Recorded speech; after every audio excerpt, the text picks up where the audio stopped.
Sou muito feliz por isso. E não preciso deixar de ser jovem para ser cristão. Eu vou à escola, como todo mundo vai. Eu ainda não trabalho, mas pretendo. Eu saio com as minhas amigas, eu conto piada, dou risada, escuto música. E sou cristã. E sou católica. E sou muito feliz por isso. E é como o Papa João Paulo II dizia: o mundo hoje precisa de santos que usam calça jeans e tomam Coca-Cola. No meu caso é Guaraná, eu não gosto muito de Coca-Cola. Mas enfim, o mundo precisa de pessoas ousadas, de jovens ousados em Cristo e que carreguem no peito uma cruz. Eu venho do sul e do norte, do oeste e do leste, de todo lugar. E Santa Bíblia pegou, levando socorro a quem precisar. Assuntos de nossa morte, eu canto honrar, o mundo não me satisfaz, o que eu quero é amar, o que eu quero é viver.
Que é tão importante na nossa vida. Eu, particularmente, sou muito feliz por participar de uma igreja que ama Nossa Senhora, que ama a mãe que deu a luz ao nosso Salvador. E depois desses 9 dias que a gente veio rezando na novena, é muito importante que a gente medite sobre o sinal que Nossa Senhora é na nossa vida.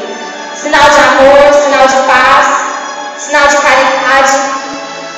E hoje, nós somos convidados por ela, a como ela ser sinal também no mundo. O mundo precisa de jovens que são sinal como Maria foi. Surgiu